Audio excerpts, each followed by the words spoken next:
The view that all human actions are rooted in self-interest is an ancient one, and it goes by many names. But in this course, we will refer to it as psychological egoism. Now, this psychological hypothesis is important for us for multiple reasons. The first is that it really is a common perception about human nature. It is an extremely, at least to many, intuitive, almost maybe a truism. So if this is the case, we can already begin to think about how this might not be compatible with something like libertarian free will. If every action that you ever perform is motivated by self-interest and you only perform the action that most furthers your self-interest, then you don't really have a choice to choose an action that doesn't maximize your self-interest.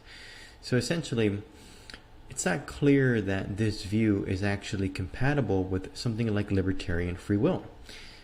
You always act out of your best interest. You don't have the choice to not act out of your self-interest. So that's already troublesome. But the main reason why we're covering it in this class is because we're trying to rescue libertarian free will via an argument for moral responsibility.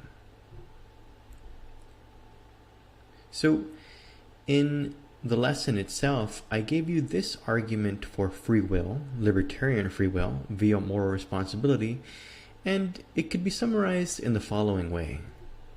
If humans do not have free will, then we cannot justifiably hold each other morally responsible for our morally wrong actions. But we do justifiably hold each other morally responsible for our morally wrong actions. Therefore, it must be the case that we do have free will. This argument essentially relies on that intuition that we have, that when we see that someone commits a morally wrong action, it really does feel like we can justifiably say of them, they've done something morally wrong. But it seems like that sort of condemnation only makes sense if you have something like libertarian free will, or some kind of free will, in the very least. So we're going to hope that it's libertarian free will that we get from this. And this, of course, leads us to the question of, well, what is morally right and morally wrong anyway? So per this argument, what we really need is to defend premise 2. We do justifiably hold each other morally responsible for our morally wrong actions. So we need a view of ethics that is called a realist view, or a view that actually believes there are morally right and morally wrong actions. So that's what we need to defend now. And the reason why psychological egoism is so relevant here, and it's going to get us going here with our ethical theories, is that psychological egoism motivates two ethical theories, and neither one of them are the kind that we need to defend free will via moral responsibility. So I'm going to introduce you now to one of them. And the general idea you should know if you want to defend Descartes is that you want these to be essentially wrong. So let's begin with ethical egoism. The view that an act is right if and only if it is in the best interest of the agent doing the act. As far as ethical theories go, it's not very complicated. It just says, well, since all you can do is act out of your own best interest, well, then that's all you should do. That's the only moral requirement from you, that you act in your own best interest. So although this view, at least at first, doesn't seem too explanatorily powerful, the egoists do believe that they explain a heck of a lot with this simple thesis. For example, it certainly does explain the behavior of some people in society. Of course, those that are selfish, their behavior can readily be explained via ethical egoism. But The ethical egoists go a little bit farther than this. It's not just people like Walter White from Breaking Bad whose behavior can be explained. The ethical egoist says even your run-of-the-mill person, all their behavior, even if it seems like it's altruistic or for the benefit of others, it really is ultimately self-interested. Maybe some of us do things only because we like getting moral praise. Maybe some of us do things, altruistic things, only because we would have felt a lot of guilt had we not done it. Ultimately, the real motivation in those two cases wasn't the other person, it's the moral praise you're going to get, which makes you feel really good. Or, of course, avoiding guilt. Guilt makes you feel bad, and you're trying to avoid it. That, again, is also self-interested. Even Mother Teresa, says the ethical egoist, is actually self-interested. Why did she do all those things that she did when she was on earth? Well, she wanted to go to heaven. So ultimately, it's all self-interest. So that's one view that you definitely don't want to be true. Very briefly, considering ethical egoism, it seems pretty clear that ethical egoism is not compatible with something like libertarian free will. There isn't really much choice going on here. Your desires and your interests basically determine your actions, and that's more so either hard determinism, or if you want to go with compatibilist, then it's the compatibilists. So there is something troublesome about this view. However, it's not the most powerful view. It doesn't explain, for example, the puzzle of prosociality. So we're actually going to move on to a maybe more ambitious view. And this is Hobbes' social contract theory. Now, we're going to begin not with Hobbes, but with someone who is a very famous philosopher and who goes back thousands of years. So, over 2,000 years ago, in Plato's work, we already saw something like what Thomas Hobbes would argue for in the 1600s. So Plato did not endorse this view, but in Plato's dialogues, it's very common to see many views being explored. And ultimately, of course, Plato defends his view over all the other people. But the other characters in the stories typically have views that maybe some contemporaries of Plato had. So the fact that Plato writes about something like social contract theory, which we'll give more details about soon, shows you that this view was already around in those days. The dialogue that I'm talking about is actually Plato's Republic. So this is by many considered to be his masterpiece, and it really is a very, very interesting analysis of how cities work.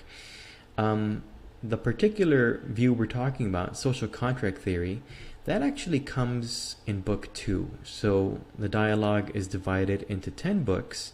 And in book 2, a character named Glaucon gives a very impassionate speech defending ultimately something like social contract theory. So let me give you a little bit of the context here. So in the dialogue, the Republic, at some point early on, they decide, you know what? We're trying to figure out what justice is. Why don't we just build a hypothetical city, sometimes called a city of words, and see where justice goes into the picture. So let's just start building a little city in our heads, and we can analyze the origins of justice. So they built a small little city, just a handful of people, where everyone served a purpose. You had the house builder, the weaver, all the essentials, right? Farmers. So a very simple city, and they started to kind of think, I wonder where justice is in this picture. Well, at that point, Glaucon intervenes and says, this isn't a real city. These people are satisfied with the bare minimum. He called it a city of pigs. And if you know anything about pigs, they'll eat basically anything. So he said, this is unrealistic. Real humans want luxury. They want more than just the bare minimum. And so, the characters in the dialogue decided to build a more complicated, more, let's just say, hierarchical city. Now it's big and it stinks, it's growing, but the people have luxuries, and that's ultimately what Glaucon says is more realistic. Now this city is referred to in many different ways: the fevered city, also sometimes called the afflicted city. The point is, though, that pretty soon the characters realize, oh, we're going to need more resources, we're going to need more land, we're going to need to go to war. And before you know it, they're planning armies, soldiers, and rulers. So this is where we leave Plato's story behind. Just wanted to let you know that the view we're covering today has been around for thousands of years.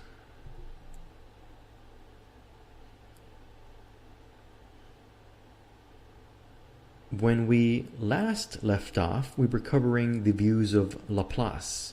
1814, Napoleon was still around, and it really brought into question the idea of libertarian free will, whether or not we actually have free will. And this was in Paris, where this was taking place. But now we actually wind back the clock a little bit to 1651. So at this point, yes, we're still in Paris, and this is where we pick up the story of Thomas Hobbes. Now, Thomas Hobbes was a royalist. He defended monarchy, and in 1640, 11 years before the period we're in, he had to escape England because there was the English Civil War. And of course, his royalist tendencies made him very unpopular. Everyone knew he was a royalist. He had already published writings that said as much. And so, fearing for his life, he left England and he went to Paris. And he was there for 11 years. And right near the end of his stay, that's when he publishes what he had been working on that whole time, Leviathan. So in Leviathan, Thomas Hobbes gives a very, very detailed and impassioned defense of monarchy. He says, this is in fact the best form of government. This is what we need. Now, Thomas Hobbes' political philosophy is not the focus of this lesson or this course. You can cover all those fine details in a political philosophy course, political science course. However, his political philosophy is difficult to disentangle from his ethical views. So I'll tell you a little bit about it just so we can get at the ethics of Thomas Hobbes. So, from the slides, Thomas Hobbes theorized that our sense of justice has both a biological and social origin. It comes from our biological predisposition for egoism, and then is reified by our human contracts. So, a lot to unpack here. Let me just get some of the basics out of it, though. So, he definitely believed in what we're calling psychological egoism. Every single action is rooted in self-interest. Now, it turns out that Hobbes believed that without a central authority, basically before complex society, before civilization, we were in a state of nature. Humans were in a state that is war of all against all. Humans are equal, not in a moral sense, according to Hobbes, but in capacity, more or less. Turns out that even a person of average strength can kill someone of above average strength. So before government, before we had a central authority, we were all fighting each other for resources, for land, for mates. It was a violent time, and we were in constant threat of violent death.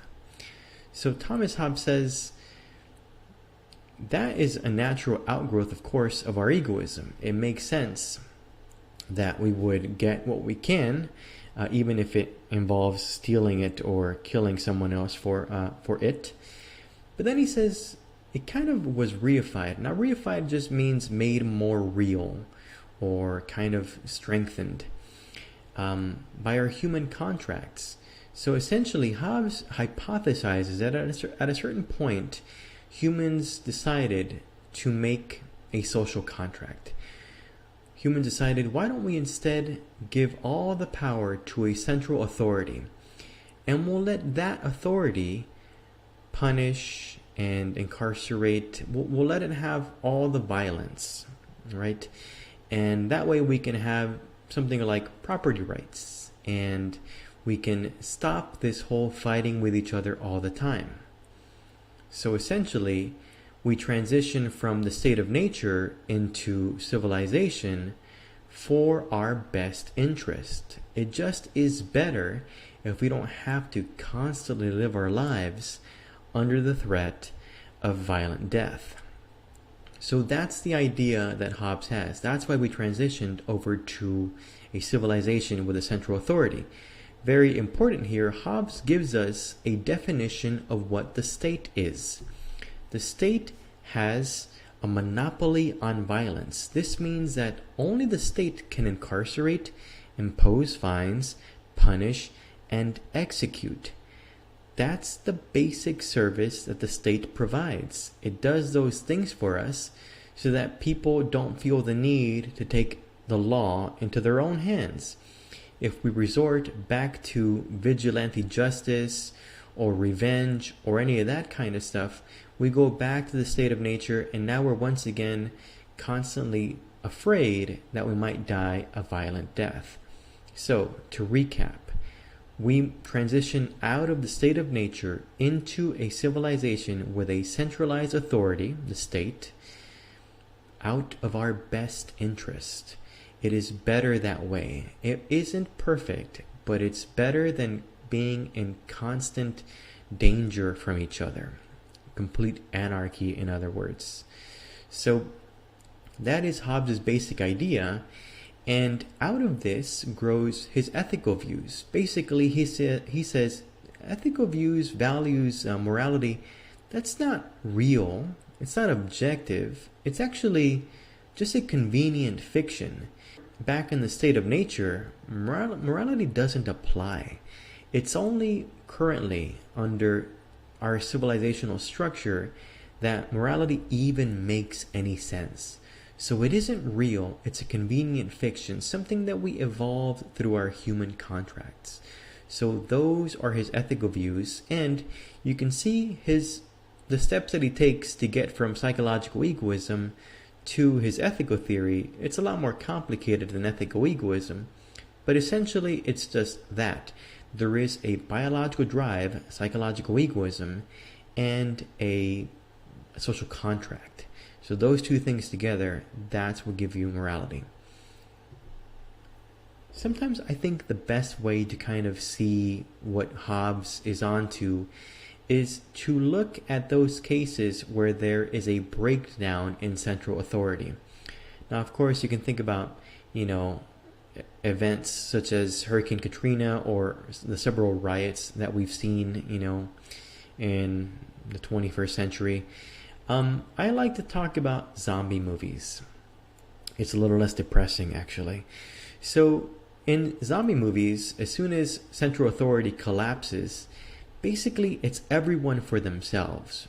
That means, according to Hobbes, as soon as the central authority goes away, we're all back to the state of nature. And many people in these movies, these zombie movies, that they resort to violence to survive. Most people would do anything that they have to stay alive. Steal, lie, kill. So if that seems intuitively plausible to you, if that's what you actually think would happen if a central authority would go away, then you might agree with Hobbes. You might be thinking to yourself, we really are, there's just a veneer of civilization on top of us, a very thin, coat of civilization. And as soon as the thing that keeps that there, the state goes away, then all that being civil to each other goes away with it. So that's the basic idea of Hobbes. Morality, it's a game we play when civilization is in play, but as soon as the state collapses, none of us are following any moral laws whatsoever. And so those are the two ethical theories that are motivated by psychological egoism. And so let's consider whether these theories are actually true.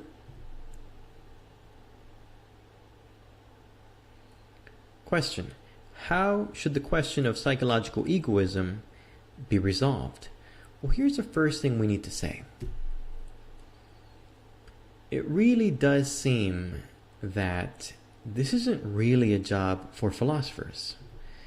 According to Stitch, the question of psychological egoism is simply the question of whether altruism, acting for the benefit of others, exists or not.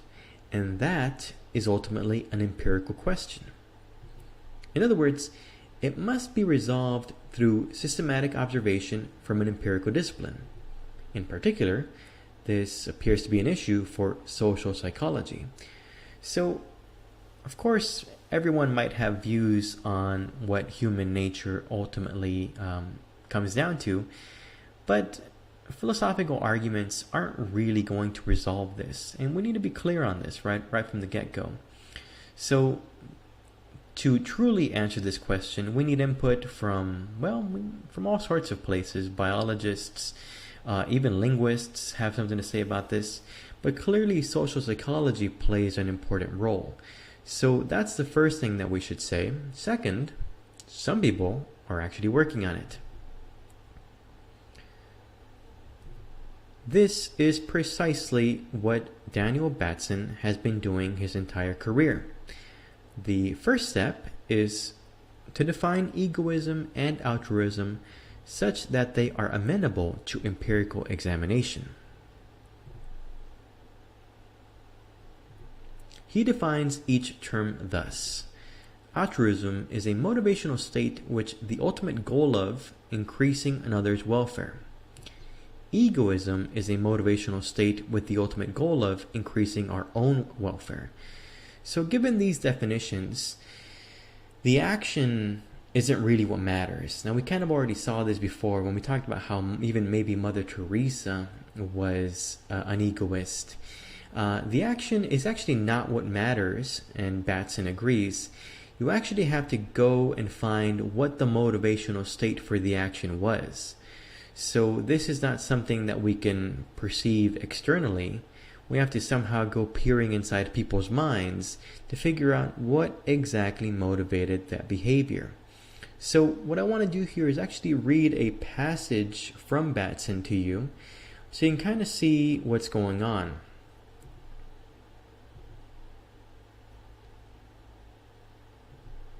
By these definitions, altruism and egoism have much in common. Each refers to a goal-directed motive. Each is concerned with the ultimate goal of that motive. And for each, the ultimate goal is to increase someone's welfare. These common features highlight the crucial difference. Whose welfare is the ultimate goal? Is it the other person or my own? So what he's saying here is that actions driven by egoism and actions driven by altruism, they're going to look a lot alike. They're actually extremely similar. There's just one tiny difference there, the motivational state. And that's not something you can look at. That's not something you can really perceive easily.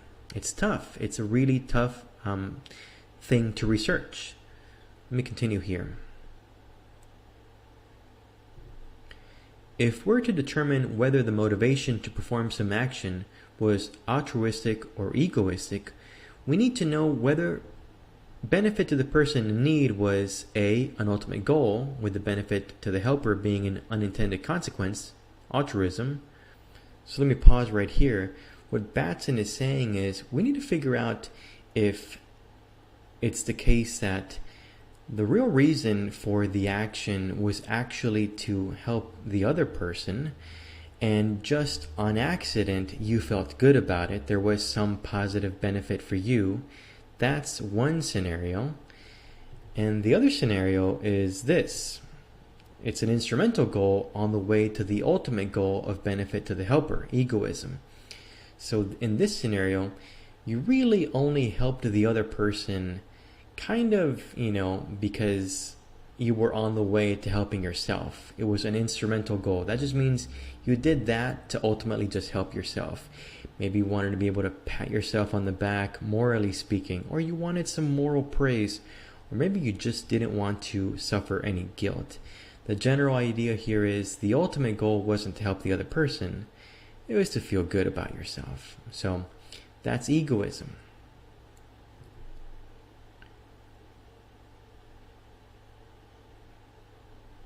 I'm sure you can see here that this is a very tough thing to research, and you have to come up with very crafty experiments to kind of, get at the heart of this issue. Let me give you one more quote here by Batson that kind of summarizes how hard this is to research. But if helping benefits both the person in need and the helper, how can we know which is the ultimate behavior? More generally, if two goals are reached by the same behavior, how can we know which goal is ultimate? This puzzle has led many scientists to give up on the question of the existence of altruistic motivation, concluding that it can't be answered empirically. So, Batson, of course, did not quit. And in fact, this particular book it sounds more like a memoir than anything. I mean, he does go over all his experiments and all that. But he's towards, he's in old age now, and I think he wanted to sum up everything, and I won't give you the solution to what Batson found, at least not yet. What I want you to feel right now is how difficult it is to study this question. Again, it's not something we can resolve with philosophical debate. This requires some real crafty experimentation. Nonetheless, let's close by saying this. Many people intuitively see the truth of egoism in society. Some people sort of think to themselves, I don't even need to see experiments from social psychology. I know that people's motivations are purely self-interested. All I have to do, here's my empirical data, all I have to do is look at society itself, and I know that people are self-interested. Just take a look at society itself and tell me that you can't explain it through egoism. A moment's reflection shows you that there is a lot of selfishness in the world. Maybe more than selflessness.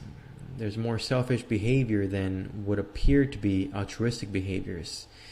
And we can even explain the altruistic behaviors maybe through selfishness too.